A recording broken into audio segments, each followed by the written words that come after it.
because you no longer need an IT. My take is that there is going to be a challenge, but the challenge is going to be more about sort of reinventing IT from being an operations-focused entity within the organization to being a strategic advisor to the business in terms of driving new services. So I think that is, while that's an opportunity, I see that as a challenge. How does IT reinvent itself to becoming a strategic advisor? And along with cloud, I see also some issues maybe coming with security and data privacy. You mentioned about we do have privacy laws in the country like IT Act 2000, which talks about data privacy, especially storage of data on the cloud. So there are challenges in terms of how do you ensure privacy, security, but I think there are also opportunities. And in all fairness, I would say today my CTO colleagues have bigger challenges, whereas I think from IT perspective, the challenges are probably smaller. Great. So let me pose a challenge to you. So the challenge is, as per the regulatory requirement on network security and network security audits. So one of the requirements is setting up a telecom test lab for testing, not just the box by itself. So you need to test for the vulnerability and the threats, or a VAPT. Right. So you have to define your VAPT, then you have to decide which is the standard for it, and then you have to go get it tested in a lab. Yes. Now, all this is actually driving a lot of efforts at 3GPP CCAM. But we as, let's say, as the CTO or a CIO, so how is it that you're going to address this local testing requirement? No, we are already doing that. In fact, we are constantly working with partners, because one realization that you need to have is that while you may feel very secure with your perimeter security, thinking that you have built a great fortress around you and nobody can penetrate, I think the evolution is happening much faster in the hacker community. They are able to break in much faster than you can build your walls. So that VAPT is not a one-time activity. It needs to be done constantly, and we are upgrading, we are collaborating with industry bodies, and we are doing that. But yes, I don't think there can be any one day or any one event which can signal that, okay, now we have done everything that could be done. Also, one has to also, when we are working in a partner ecosystem, I mean, it is like that analogy that you can build an iron fence around a tree, but if the tree has termites in it, it won't help. And building a taller fence still won't help. So you have to protect your data both when you're working in a collaborative environment and also from regulation and external threats. But that is, as I said, it is an evolving thing. You need to work with partners. We are a telco, by the way. We are not an IT company. That IT and information security, I cannot claim is my domain expertise. So I have to rely on partners. I have to bring in the best practices and implement them. And we have to conduct very frequent audits, which we do, which I'm sure all of us do, to ensure that. Thank you. It's quite interesting. Actually, what is happening is that the Indian requirement is actually driving the international effort on telecom network security. So, the regulation is quite interesting, and I know. Let me try and get from Raju, because, you're interacting at a lot of other international partners. So, two poses I have for you is, one is on the security piece. How are they attending to telecom network security and maybe certification? While in the IT domain, there is a common criteria certification effort, but in the telecom domain, there is no certification per se, but 3GPP sets the standards as they relate. Now, we've been interacting with your company, maybe, with Canvas M, and even Wipro was there, on the feasibility of setting up a test lab in India. So, is there international experience around that? The other poser I have is, how do you, this whole OTT aspect, right? And to the point which Ashwani mentioned, is that can we encourage, OTT is going to be there, it's not going to go away. But video on OTT, and how will it, help enhance data consumption on the network? So these two, your thoughts on that. So as you all heard, I'm the wildcard entry into this panel, so I have the right to say whatever I think. Actually, morning we heard Sanjay talk about OTT, right? So he said he pays 1,100 rupees to Apple and not to the telco. And he also talked about Viber, right? So just want to give my example, where I was in Barcelona, not in Mobile World Congress, but some other partner conference. And over the 3 days that I was there, the entire communication to set up meetings and whatever happened there was over WhatsApp on the free Wi-Fi. It may not be free. I'm sure somebody is paying for the Wi-Fi, but for me it was free. So I didn't send a single SMS. So revenue to the operator was zero, right? So what is happening? The entire OTT is taking away the revenue, particularly SMS revenue from the operators, right? So there's a huge challenge on what to do there, right? So is RCS the answer? Rich Communication Services, okay? And I asked some telcos here, and I think we're not working so much on the RCS, but globally, we do see telcos trying to get into RCS and see how it's going to help them kind of bring this OTT impact down and try and control more on how those applications are going to be diverted to their customers through their some kind of a portal, right? So that is one critical thing, right? So in that, let me talk also about some technology changes that are happening. We talk about 3G, 4G and all that. So again, we don't see in India so many 4Gs getting rolled out aggressively, but globally, there is a huge 4G rollout. So there's a huge investment going on in networks in terms of 4G rollouts. The question is, how do operators recover money? And monetization is one of the key issues, right? How do telcos recover money? Only through new services. And it's all about video, it's all about streaming video, it's all about gaming, entertainment, it's all about so-called verticalized apps like healthcare, which do require large bandwidth. And the question is, when you start opening up this scenario to not just consumers, but to public through applications which are, or let's say opening up the network to various application providers through some of the SDPs, the question of security is paramount, right?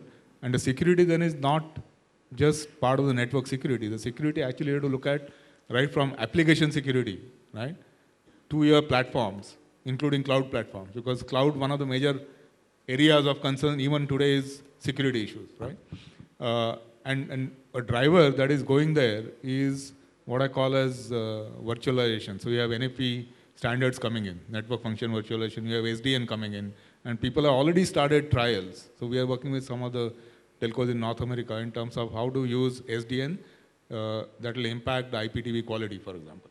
Okay? So while it will definitely improve quality, you have the SDN controller and NFV controllers all going into the cloud domain. So essentially IT and networks is merging. Okay? So you can't look at security in an independent manner only in the networks. Right? You have to consider it as an end-to-end problem. And Jagbir can talk more about it. But when you start providing these kind of, start playing around with this IT network convergence, right? And your applications going on to consumers and enterprises. The security aspect through standards, and 3GPP has defined those standards, right? But they are still very much confined to networks and what happens in the telco domain, right? But security is beyond that now, okay? Your telco, cloud opening up to consumer applications and all that.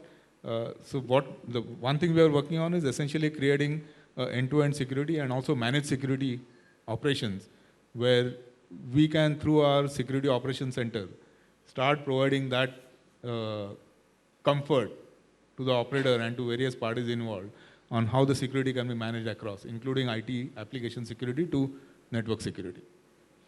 So this sounds very interesting because, as part of our compliance requirements, while you have to comply to the telecom network security per se, but now if it is going to go beyond the border, whose neck is going to be caught? So as per our requirement, our neck is on the line as of now. And certainly the regulations are not, have a challenge in trying to keep pace with innovations and the manner in which the network by itself is going to evolve and behave. So yes, that's an area I guess we all will have to kind of put down. And that is why Mr. Farooqi said that this industry is so dynamic, the technology is changing so fast. So the regulation has to be soft on this industry. So by the time you will do this whole world will have changed. Like what he is saying, the NFV and all these kind of things. By the time we will set our standards for, and this is not today that we have been talking about this. This have been like last 2-3 years when we started looking at network as a country. I'm saying, But I think, instead of putting too many regulations, too many fines, too many, this thing. So because of the very dynamic nature of this industry, I think it should be, and I'm glad he said this, that it should be very softly regulated. It should not be regulated in the way, it is sometimes, so that's how I look at it as a technology guy. Because by the time you will reach there, the whole rule of the games would have changed on the network side. Ashwani, this is, music to all of us. So I'm sure... this is my wish list also, so True. It should be music to you if I am a regulator, so. It would be music if it got followed up, and, I see a lot of old government hands and, people who've been with managing PSU networks and being on part of taking those decisions as well. So clearly, if that happens, if there's soft touch regulation, I'm sure things will happen. But on the other hand, what we see is a huge bearing which comes down from, let us say, people like in the MHA. And in international discussions that we are seeing is this whole discussion on internet governance. And because much of the services are going on the internet platform and onto the cloud, so, who has jurisdiction? And while then it is going beyond the technology into regulatory issues where, sovereignty issues come up. So I'll leave that part out. But yes, certainly there is a need for CTOs to be aware as to how these issues will emerge and the regulatory pressures that are likely to be there. Whereas as CTOs, you might want, we would like to be shorter time to market, exploit new innovations, better customer experience.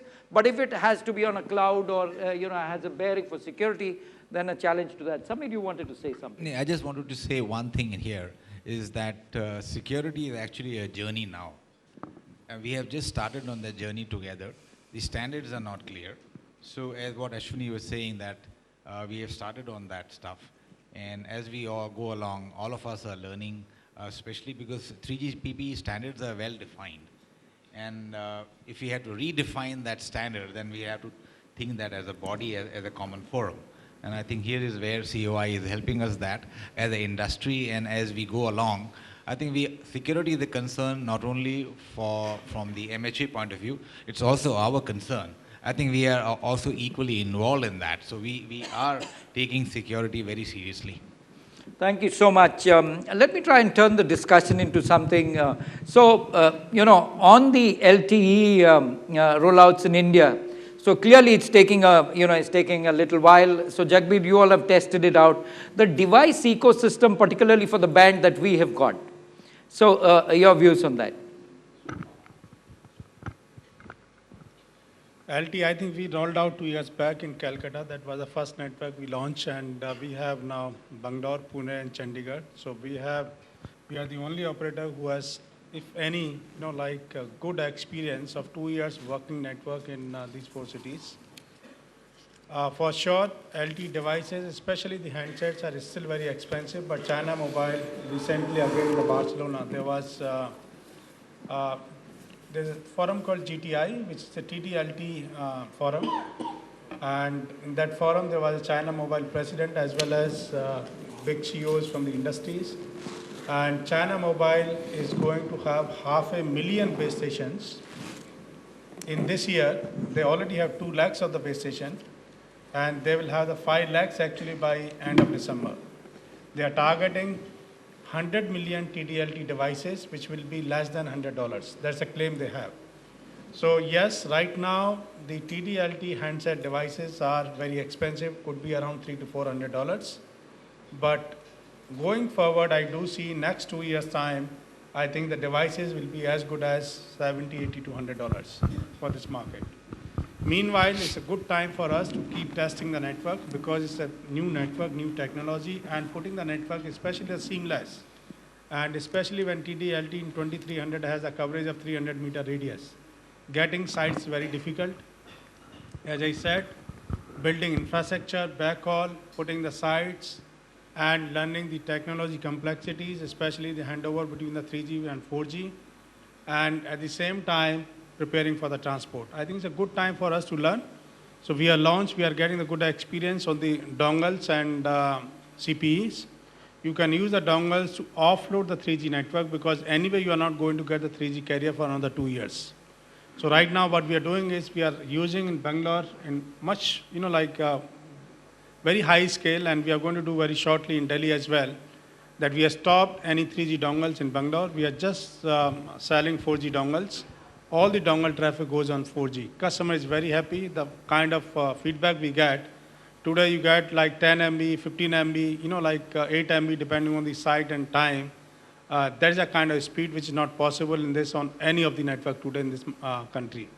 So it's a very good, right now, the experience for the customer and for us, good learning happening, and we are hoping the devices will come by end of this year in the range of Indian consumer, and we will see the big rollout happening from next year onwards. Thank you, Jagbir. That's quite interesting, and particularly from a customer experience point of view and the affordability point of view, because if the networks are going to be ready, after all your trials and testing, so that will be a learning for all of us. So, Ashish, I noticed you picked the mic, so maybe you have some thoughts on it. I wanted to add something to that, but I think we covered. All right. Yeah, Vikram, just a quick one on the LTE. Basically, we have now some more challenges. After this spectrum, we all have realized that there will be FD coming in here also, because 1800, largely people will launch FD LTE on 1800, which is band 3, and we all have band 40, which is the current FD LTE. So now you sorry, the TD LTE. So you have a challenge coming up very soon, which how do we work on the carrier aggregation? The carrier aggregation will be a challenge in terms of managing both the spectrum, TD and FD. And also then the key point is, I think all the panelists have spoken, is about how do we get fiber to the site.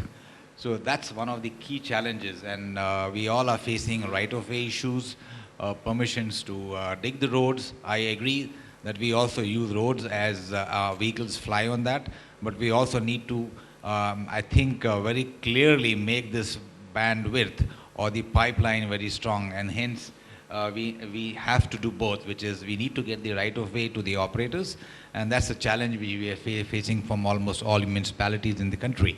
So our challenge as operators, or as a CTO, is actually both. One is the how do we use the spectrum which we already have acquired, and then the key one is how do we bring fiber to the site.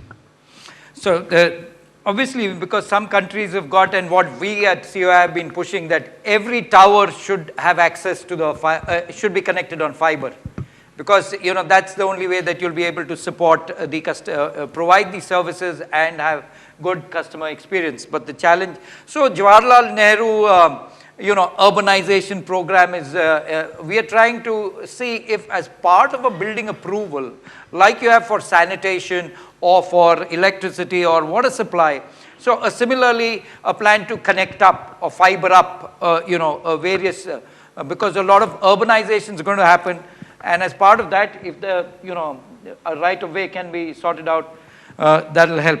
I'll come back to you, Ashish, on this white space thing. Now, clearly there are some companies which are pushing for white space. And what do you think would be the challenge to telecom operators in monetizing your investments in the network? And also you're paying a high premium for the spectrum that's available. So how do you think, what will be the trade-off? No, first of all, see, this is still quite nascent. And people are only just talking about it. Maybe over the world, a couple of POCs, etc. has happened. But I see this more as an offload, cellular offload technology than anything else. It will be basically to decongest the cellular network, the 3G and the 4G network, and fall back to when and if it happens. That is my current view on it. Thanks. No, actually, just to add, I wanted to say this, because LTE network, even though it's high bandwidth, is going to run into some trouble as customers start increasing, right? And you have high bandwidth hogging applications like streaming video, it's going to run into problems. So this particular thing, which is LTE to 4G to Wi-Fi handovers, is very actively being pursued worldwide, and we are working on a lot of POCs to see that happening. So There's true. still things to be worked out in standards, but it is See, happening. data offload, of course, and Wi-Fi hotspots all over the city is interesting. The question for a telco is, how do you monetize it?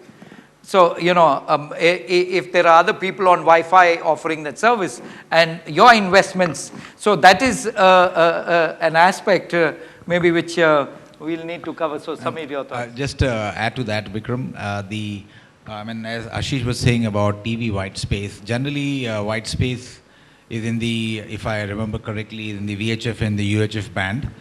And largely, actually, this TV white space is available in the US because there were a lot of private TV stations there once upon a time, and they were actually beaming these channels, private TV channels.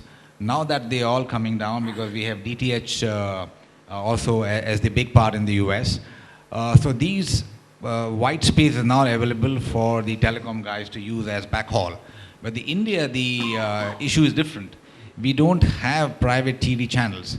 We had only one Doordarshan once upon a time when they started using, if I remember correctly, they were known as the low power transmitters, LPTs, long back in the early 80s and just after the Asian Games.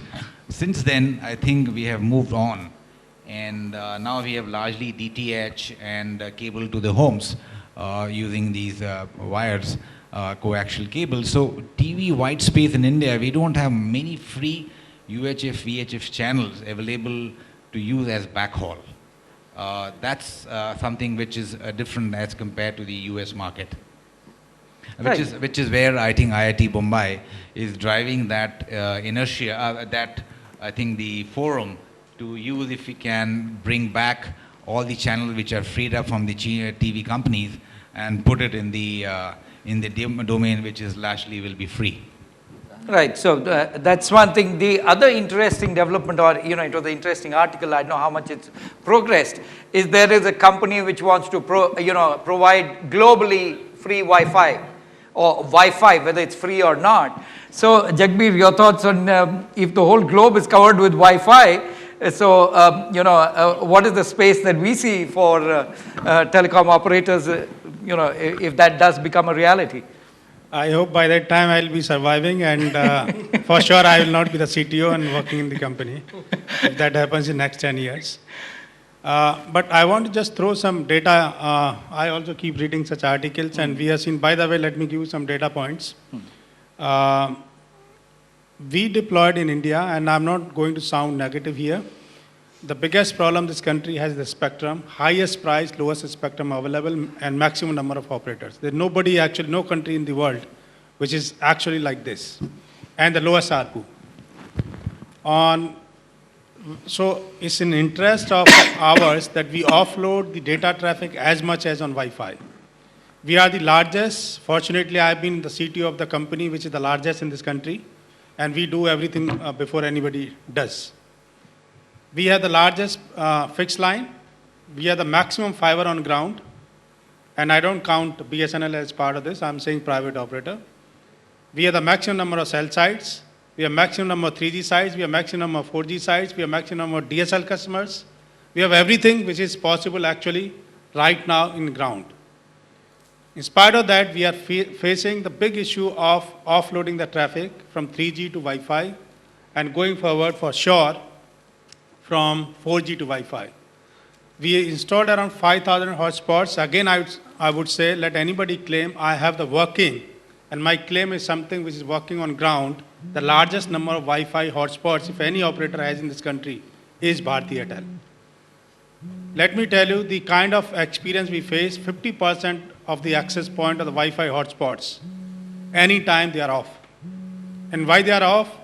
Wherever we have installed, we said, you make money, I've gone to, let's say, CCD. I'm just naming for sake of, naming. It's consumed some 400 watt power. Sir, no customer is coming, nobody is paying, so I have switched it off, I put it in one corner. I can't monitor even from my NOC. Now, in such a scenario where you have deployed your CapEx, you are paying the rent, and actually, you are trying to give the good service, and just because I want to offload, not that I'm making money from the Wi-Fi. So the expectation, Raju was giving some, example that he was using the Wi-Fi expectation, the mindset of all the highly educated people who use the Wi-Fi is it's free.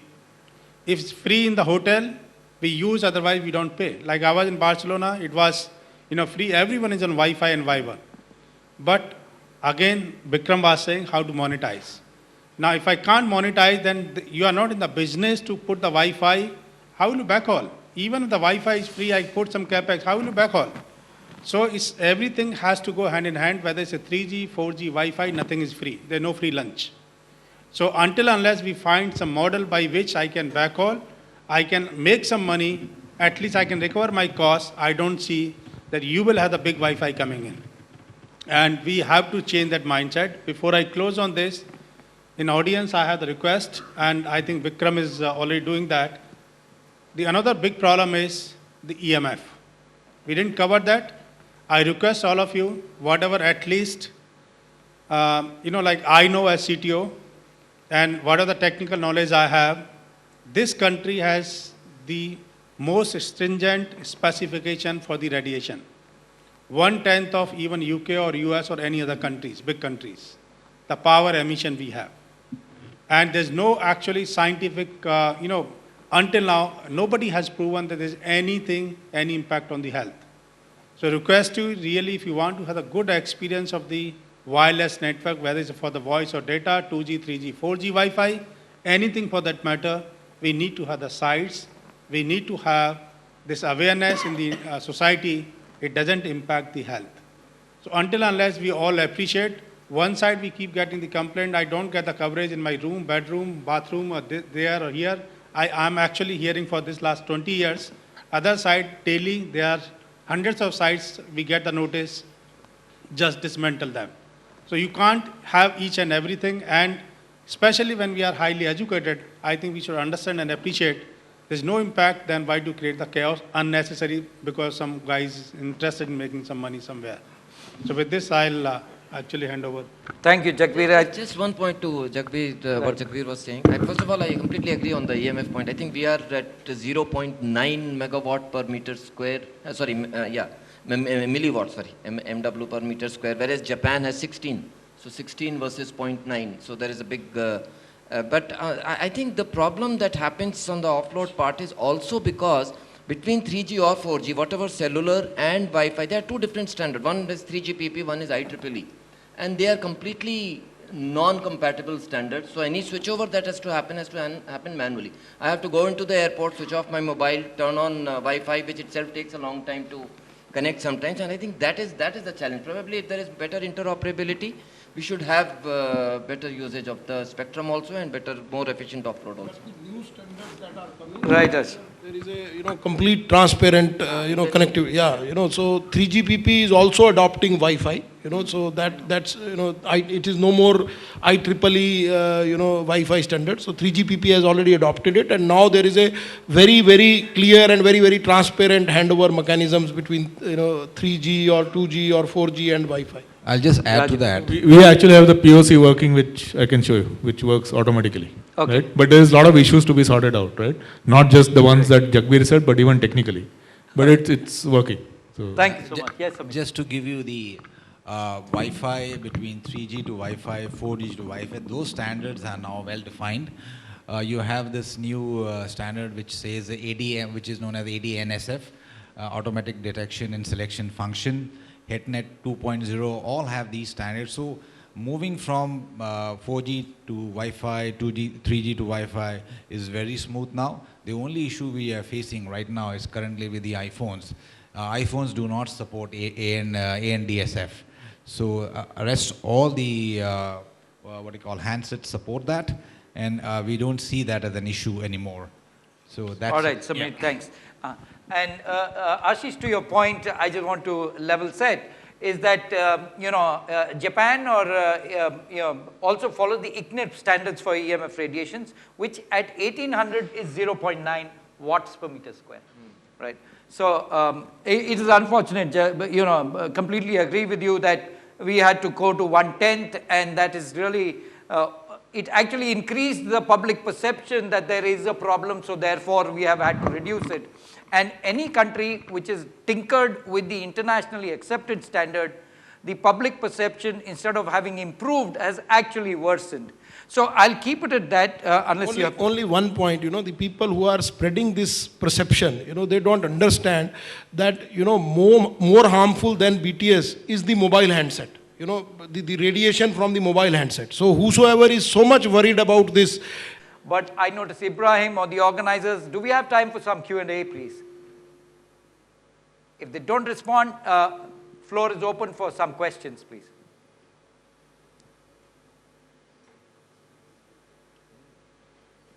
Not bad? No question? Yes, please. Could you state your name and organization, please? He'll get you a mic. Just wait one.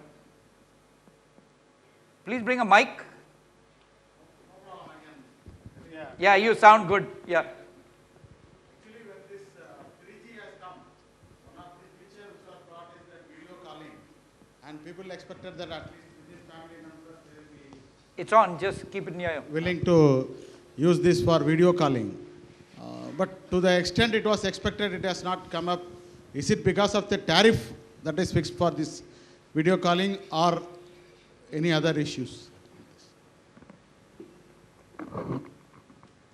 I think this is not only in India. Anywhere in the world, the video calling maybe because of privacy, nobody want to, show their face to each other. So Within the family members, at least it would have created. but they do Viber or Skype whenever they want, but somehow it's not picked up.